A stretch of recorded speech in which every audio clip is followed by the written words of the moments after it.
오늘은 여리고 성을 무너뜨리려면, 이런 제목으로 하나님 말씀을 전하도록 하겠습니다.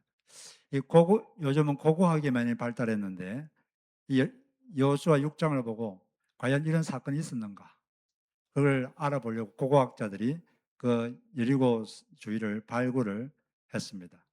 그 발굴한 결과 많은 유물들이 나왔는데, 많은 유물들을 조사한 결과 정말 여호수아 6장 말씀이 사실이구나, 이런 것들을 알 수가 있었습니다. 특별히 브라이언트 우드라는 이 유명한 고고학자는 그것을 확신하게 되었습니다.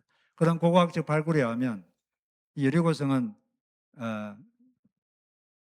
성벽이 두 겹으로 되어 있습니다. 이렇게 먼저 외벽이 있고, 그 다음에 내벽이 있고, 외벽은 높이가 12m예요. 먼저 5m의 돌로 되고, 그 다음에 진흙성이 있고, 그 다음에 경사진 곳이 있고, 그 다음에 또 거기에 약 9m 되는 내벽이 있고, 두께도 두꺼워요. 첫 번째 성벽은 두께가 한 2m, 두 번째 내벽은 약 4m. 다음 그림 한번 보여주세요.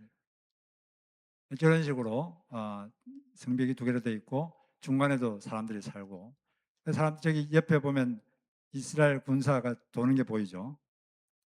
이런 식으로 되어 있습니다. 여리고가 위치가 어디입니까? 맨 앞에 그림 보면 여리고는 이스라엘이 있으면 딱 중간이에요.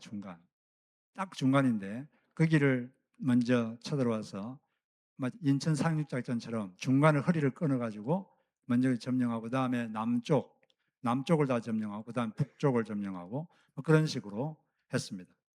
근데 고고학 발굴을 해보니까 그 성이 무너진 자국이 나와요. 나왔는데 성이 안에서 밖으로 무너져 내린 것이 발견되었습니다. 보통 공성전을 하면, 성을 무너뜨리는 전쟁을 하면 보통 밖에서 안으로 성이 무너지죠.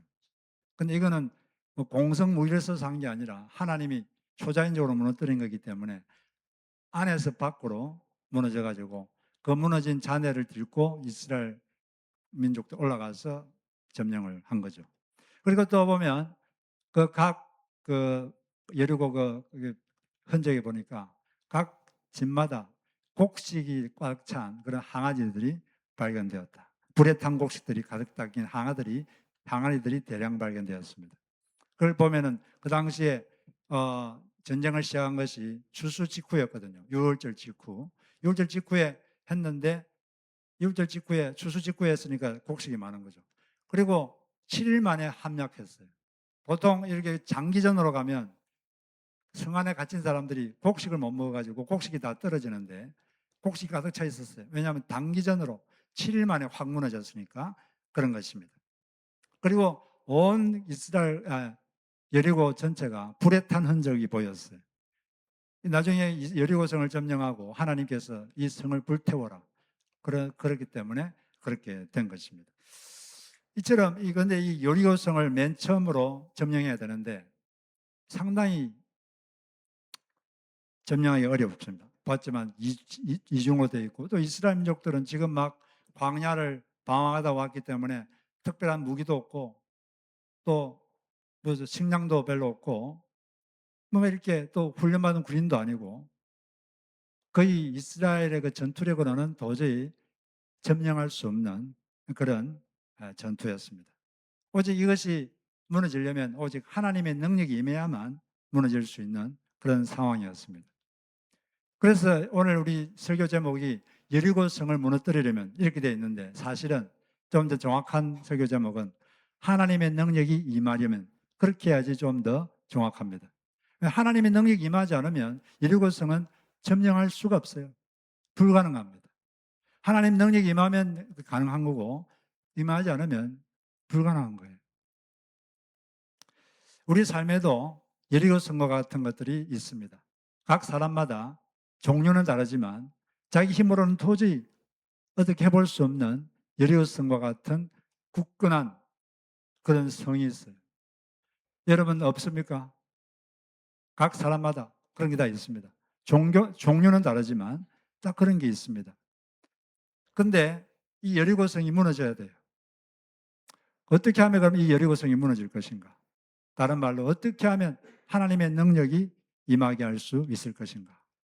하나님 능력이 임하면 되는 것이고 임하지 않으면 안 되는 것입니다. 오늘 우리는 이 여리고성을 어떻게 무너뜨렸는가 그걸 보면서 어떻게 하면 하나님 능력이 임하여 여리고성이 무너뜨릴 수 있는가? 여러분 앞에 있는 여리고성, 여러분 앞에 도저히 우리가 우리 힘으로는 할 수 없는 그것을 어떻게 하면 무너뜨리게 할 수 있는가? 그것을 좀 살펴보겠습니다. 먼저 첫 번째는 하나님의 합리성이 아니라 하나님의 권위 자체에 순종하라는 것입니다. 하나님께서 여리고성을 무너뜨리기 위해서 지시한 게 몇 가지 있는데 그 핵심은 뭐냐면 그 성주위를 돌라는 것입니다. 그 성주위를 돌라. 행진을 하는데 먼저 무장한 군인들이 앞장서고 그 다음에 나팔던 7명의 제사장들이 나팔을 불고 그 다음 바로 뒤에 언약궤를 맨 사람이 서고 그 다음에 또 무장한 군인들이 서고 또 백성들이 따르고 그렇게 해가지고 여리고성을 하루에 한 바퀴씩 돌아라. 6일 동안 돌아라. 하루에 한 바퀴씩. 그리고 7일째는 6바퀴를 돌아라. 7바퀴를 돌아라. 그런 다음에 맨 마지막에 함성을 질러라. 그러면 성이 무너질 것이다. 그렇게 지시를 하셨습니다. 근데 여러분 생각은 어떻습니까? 성주위를 도는 것하고 성이 무너지는 것하고 어떤 연관이 있다고 생각하십니까? 성을 돌면 무너집니까? 이거는 성 무너지는 것과 아무 상관이 없어요. 아무 연관이 없습니다. 성이 무너지는 것과 성을 도는 것은 아무 관계가 없어요. 그런데 하나님은 그런 지시를 하셨습니다. 왜 이런 하나님은 상당히 지혜로운 분이거든요. 하나님 머리가 상당히 좋은 분이신데 왜 이렇게 비합리적이고 이해도 안 되고 성을 무너뜨리려면 좀 그것과 연관된 걸 하라고 하면 그래도 이해가 돼서 그렇게 이렇게 하면 무너지겠구나 하고 할 수 있겠는데 도저히 아무 연관도 없는 걸 하라고 합니다. 왜 그런지 아세요? 지금 순종을 테스트하는 거예요. 하나님은 지금 순종하느냐 하지 않느냐 그걸 테스트합니다. 여기서 이 순종을 여기서 테스트를 통과하지 못하면 안 되는 거거든요. 순종을 테스트하면 그 순종의 능력을 체험하게 됩니다. 능력을 체험하고 이렇게 하니까 되는구나. 순종하니까 되는구나.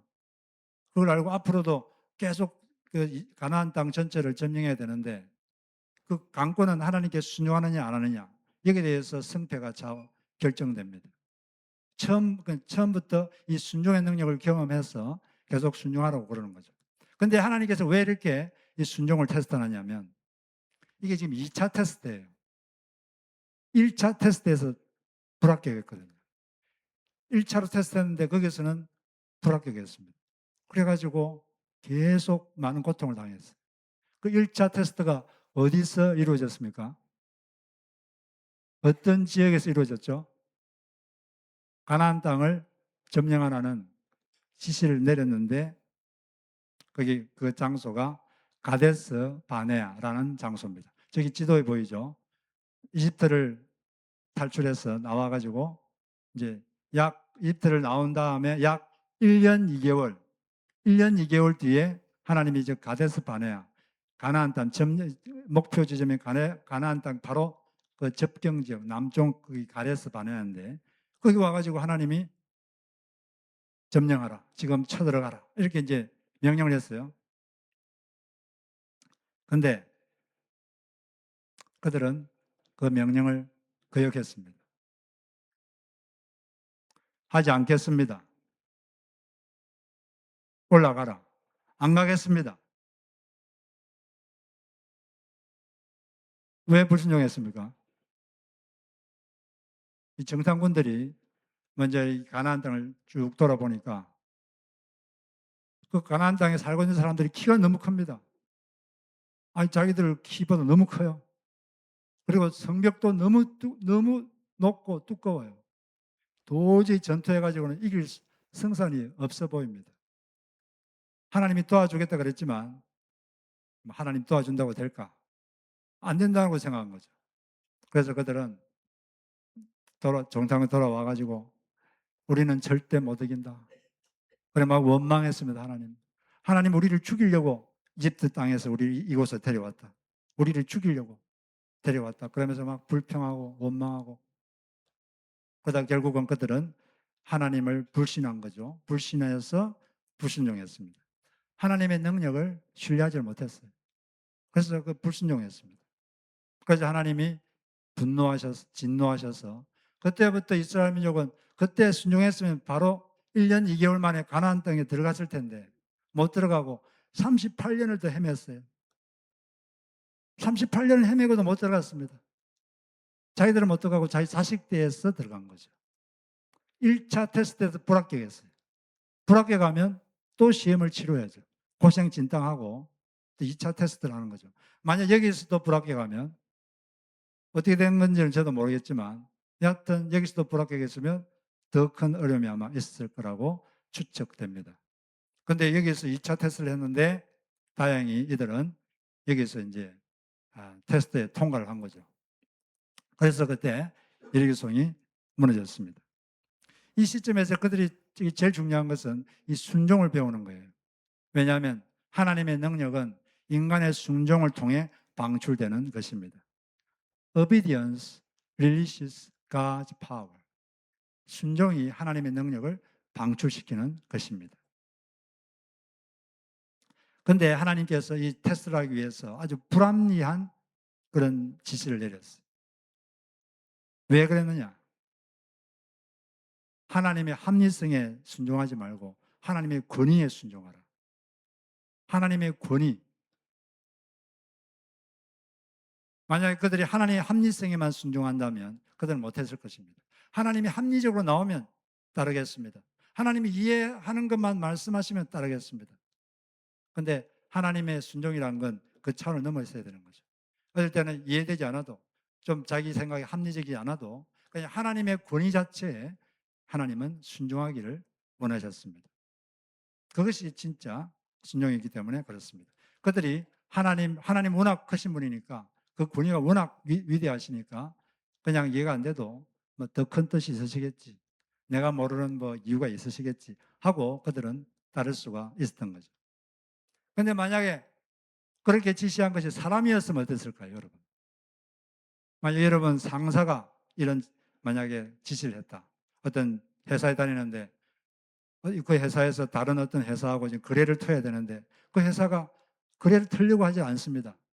그러자 어떤 부의 부장님, 그 영업부의 부장님이 딱 와가지고 그 부원들에게 이렇게 말했어요. 오늘부터 그 회사에 가서 하루에 한 바퀴씩 도십시오.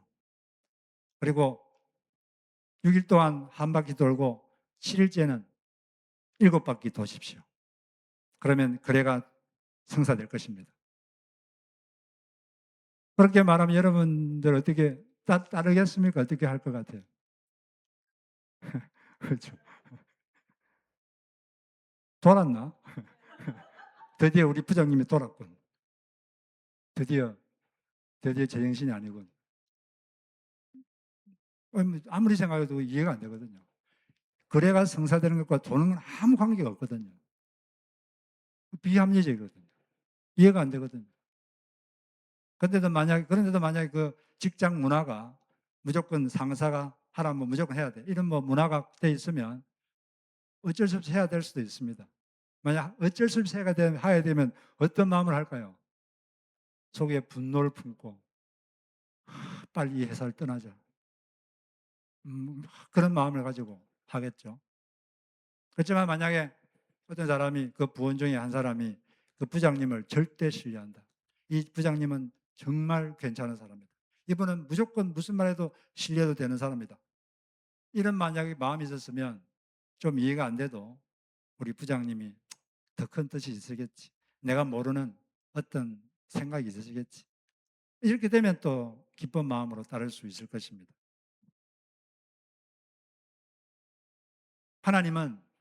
우리는 하나님의 권위에, 합리성에 순종하는 게 아니라 그분 권위 자체에 순종하는 것입니다.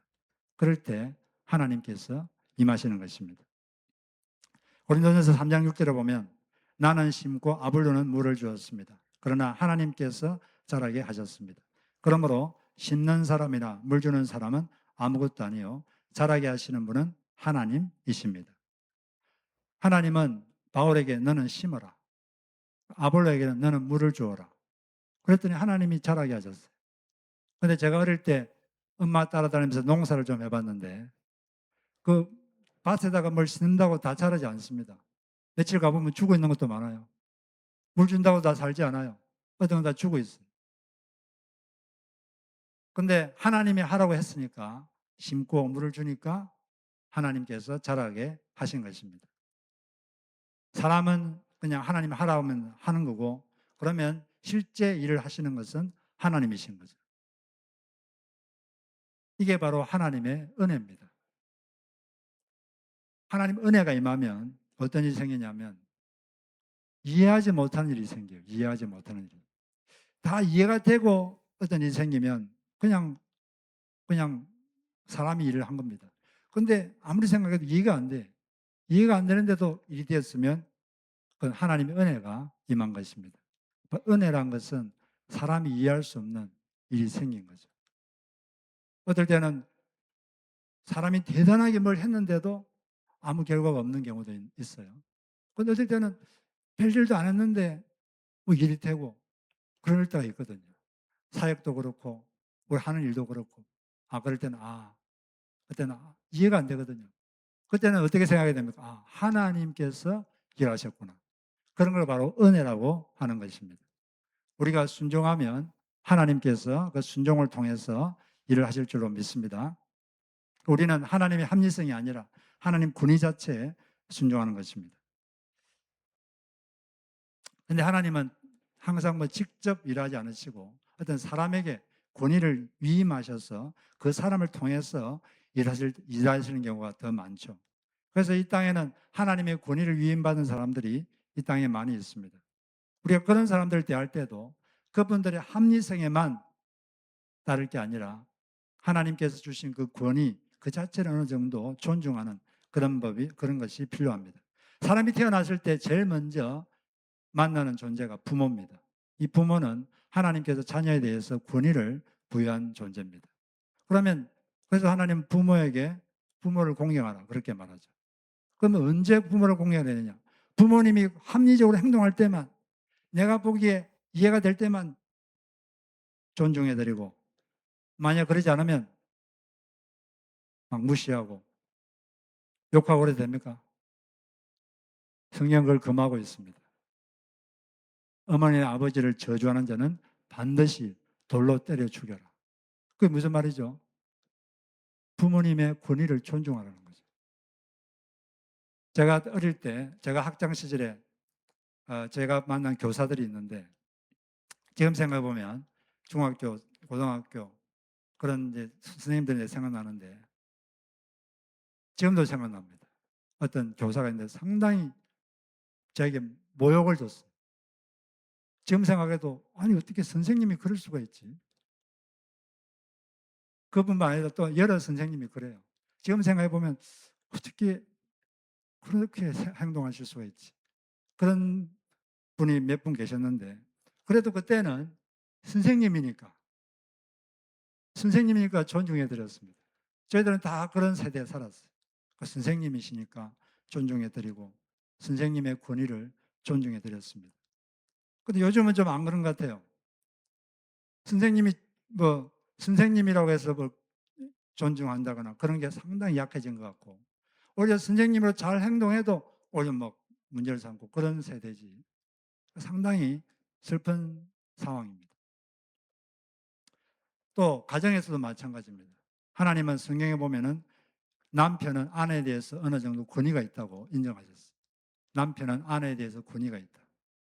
그러면 아내는 남편이 올바로 행동하고 마음에 들게 행동하고 이해가 될 때만 남편을 존중해주고 마음에 안 들고 만약에 합리적으로 않고 그러면 남편을 무시하고 막 그래도 됩니까?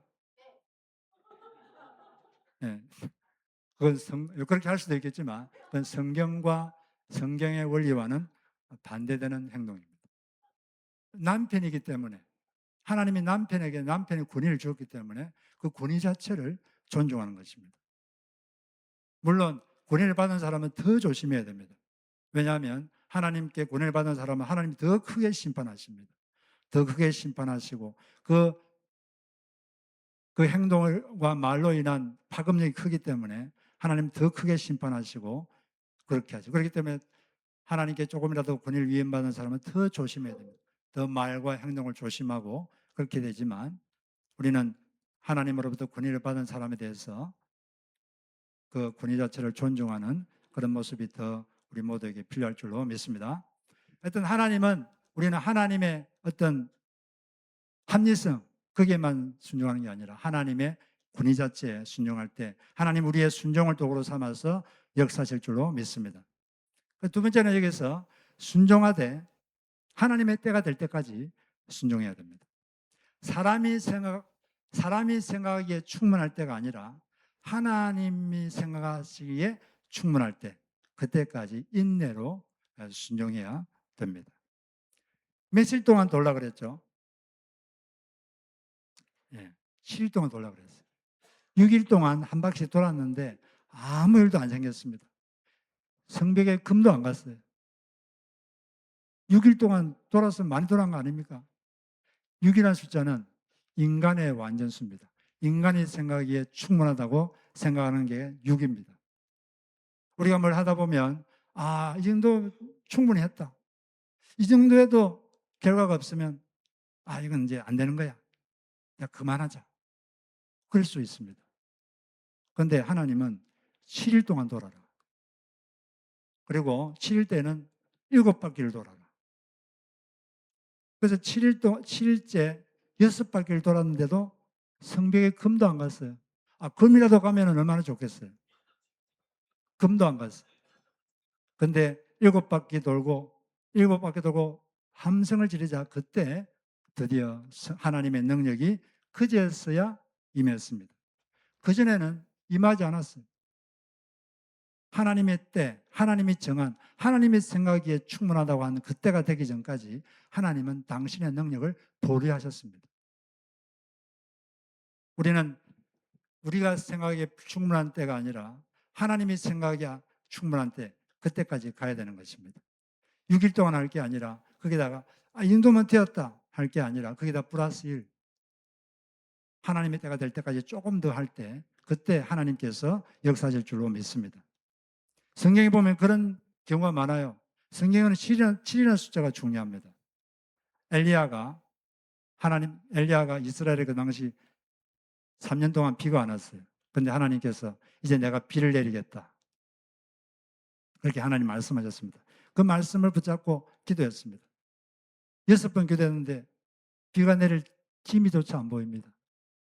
그런데 7번 딱 기도하니까 구름이 탁 갑자기 생겼어요.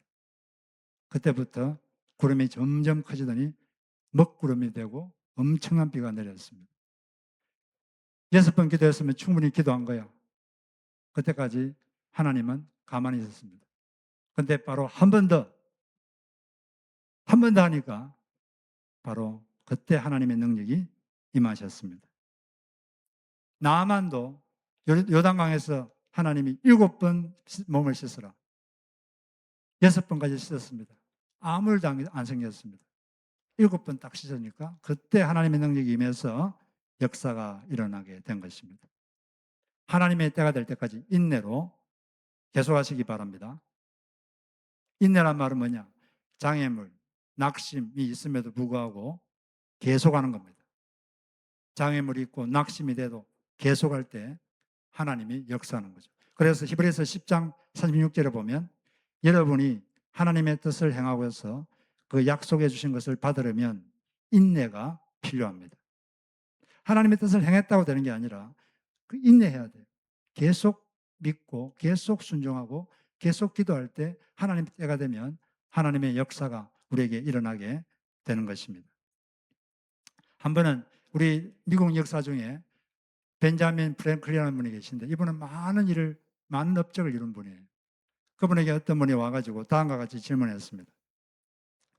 당신은 수많은 장애에도 불구하고 어떻게 포기하지 않고 한 가지 일에만 전념할 수 있었습니까? 이분은 아주 많은 일을 성취한 분이거든요. 어떻게 그렇게 한 가지를 계속 전념해서 그렇게 많은 일을 이루었느냐? 그렇게 물으니까 그가 이렇게 말했습니다. 여러분들은 일하는 석공을 자세히 관찰해 보신 적이 있으십니까? 석공은 아마 똑같은 자리를 100번 정도 두드릴 것입니다. 갈라질 징조가 보이지 않더라도 말입니다. 하지만 101번째 망치로 내리치면 돌은 갑자기 두 조각으로 쫙 갈라지고 맙니다. 이처럼 돌을 두 조각으로 낼 수 있었던 것은 한 번의 두들김 때문이 아니라 바로 그 마지막 한 번 있기 전까지 내리쳤던 100번의 망치질이 있었기 때문인 것입니다. 그렇습니다. 101번째 딱 했을 때 바위가 딱 갈라지는데 그렇게 되려면 100번 아무런 일도 일어나지 않는 것 같은데 계속 100번을 내리치니까 한 번 더 내리치니까 바위가 쫙 갈라지게 된 것입니다. 바로 그때까지 계속 돌을 내리치는 것. 이게 우리에게 필요합니다. 계속 인내로 내리치시기를 바랍니다. 그리고 기도도 마찬가지예요. 기도할 줄 알았던, 기도가 뭔지 알았던 조지 밀러가 이렇게 말했어요. 기도를 시작하는 것으로는 또는 기도를 올바르게 하는 것으로는 충분하지 않다. 또 몇 시간 기도하느냐 하는 것으로도 충분하지 않다. 기도는 응답받을 때까지 인내하며 믿음으로 끈기 있게 해야 한다. 조지 밀러는 5만 번 기도 응답받은 사람입니다. 기도가 뭔지 알았던 사람인데 이분이 기도에서 제일 중요한 것은 인내로 하는 것이다. 인내를 가지고 응답받을 때까지 기도하는 것이다. 인내가 참으로 중요합니다.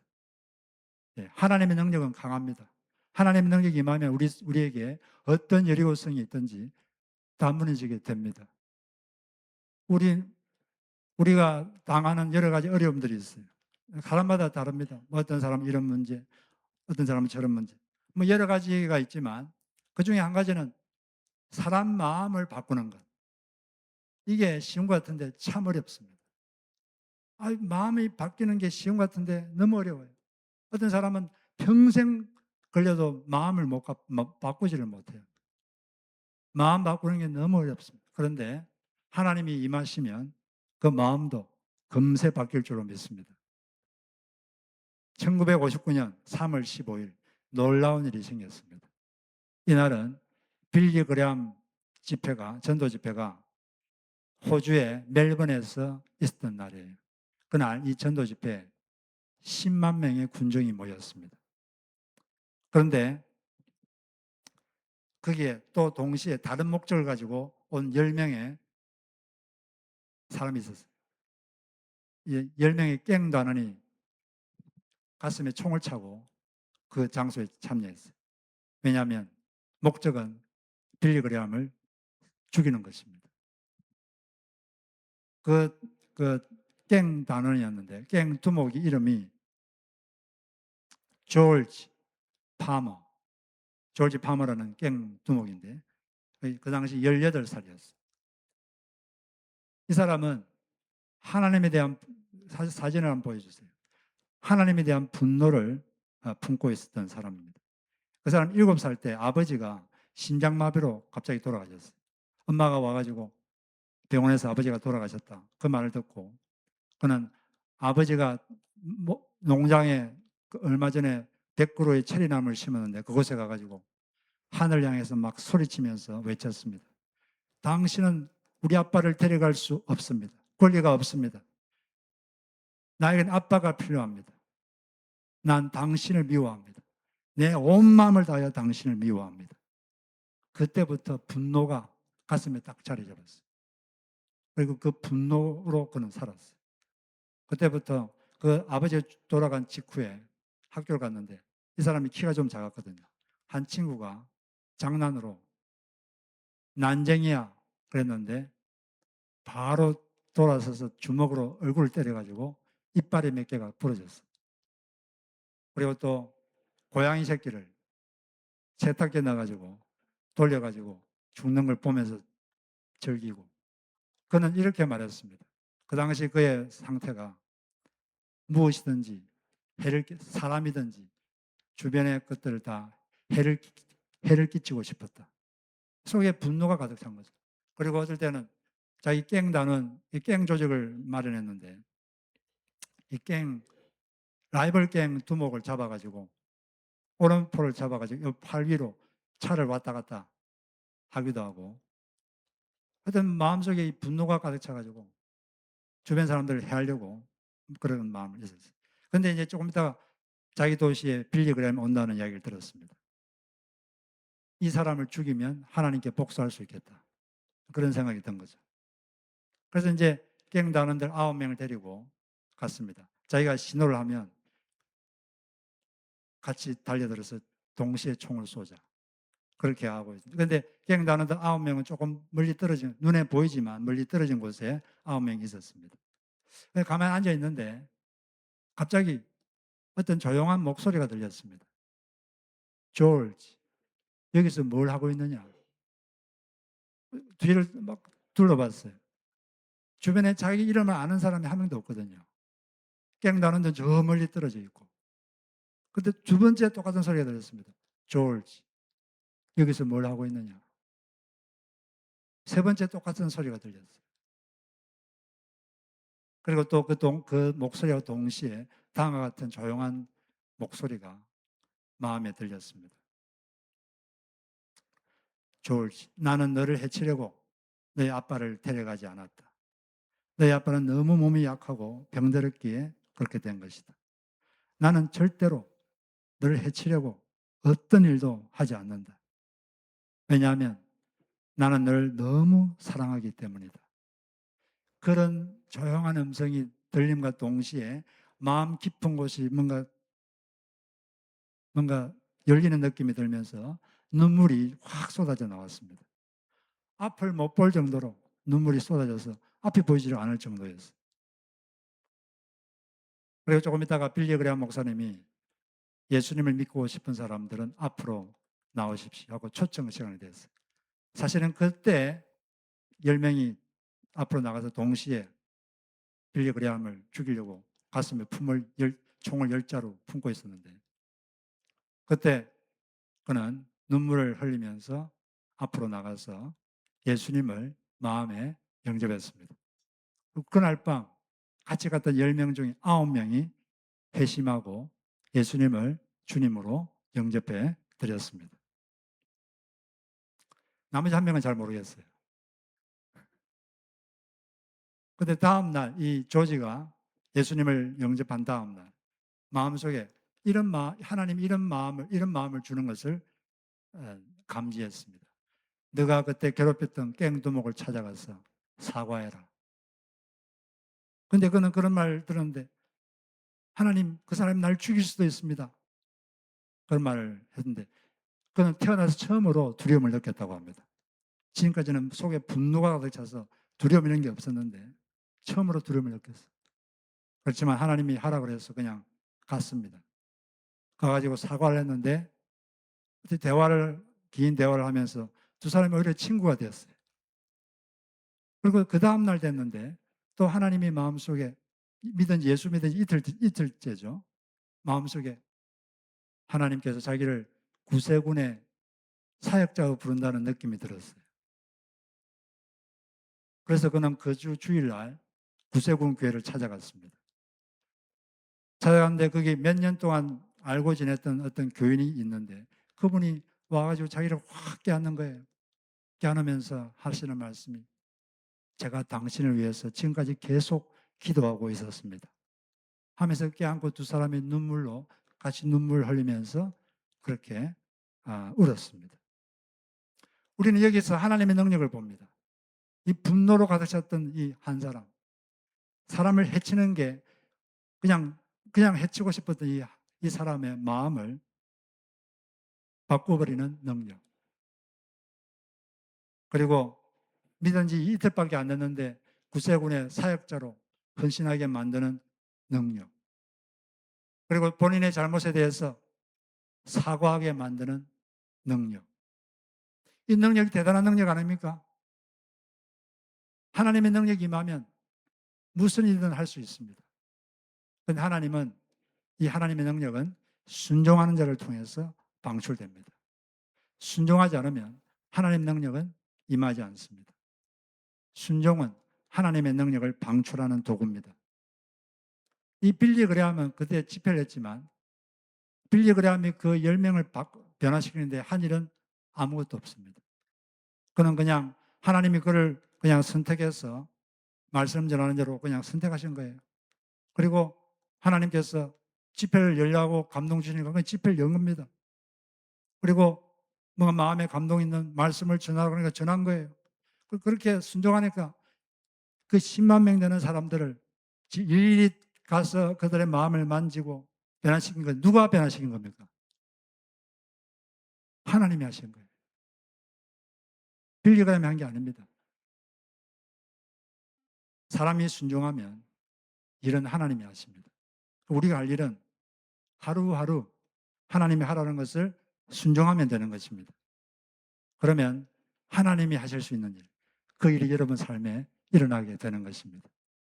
우리 앞에 여리고 같은 성, 도저히 우리가 할 수 없는 그런 일이 있더라도 우리는 내가 어떻게 할까 그게 아니라 하루하루 하나님이 하라고 하는 것을 순종하면서 하루씩 살면 어느 날 하나님께서 그 여리고성을 무너뜨리는 것입니다. 지난주에 하나님은 우리에게 떠오르는 생각으로 말씀하신다고 말씀하셨습니다. 여러분들이 하나님께 나가서 기도할 때 떠오르는 생각, 고민하고 있을 때 주님 앞에 나갔을 때 평안과 함께 떠오르는 해결책, 그런 하나님의 음성, 그리고 또 하나님은 성경을 통해서 말씀하고 계시는데 그 성경의 말씀에 순종할 때 그때 하나님은 여러분의 순종을 통해서 하나님만이 하실 수 있는 그런 일들을 하게 되시는 것입니다. 우리가 예수 믿으면 하나님 그때부터 우리를 훈련시킵니다. 우리를 변화시켜 가십니다. 여러 가지 방법으로. 어떨 때는 고난을 주기도 하시고, 어떨 때는 또 성공도 하게 하시고, 어떨 때는 이런 일도 생기게 하시고, 저런 일도 생기게 하시고.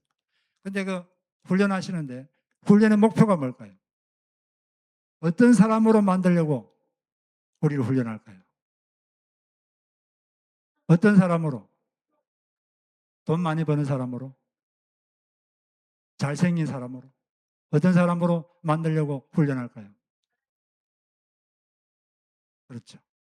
순종하는 사람. 순종하는 사람. 순종하는 사람으로 만들려고 우리를 훈련시킵니다. 자기 기분대로 사는 사람이 아니라, 자기 이익대로 사는 사람이 아니라, 자기 생각대로 사는 사람이 아니라, 하나님 말씀대로 사는 사람. 자기 마음대로 하는 사람이 아니라, 하나님 말씀대로 하는 사람. 그 사람. 바로 그 한 사람을 만들려고. 그 한 사람을 만들고 싶어서 이런 방법, 저런 방법. 그렇게 이런 일, 저런 일 생기게 하셔서 우리를 훈련시켜 가시는 것입니다. 하나님께 철저히 순종하는 한 사람이 있으면 하나님은 그 사람을 통해서 많은 일을 할 수 있습니다. 바로 그렇게 하나님께 쓰임받는 순종하는 바로 한 사람, 그 사람이 되시길 주의 이름으로 축복합니다. 우리 같이 말씀 앞에서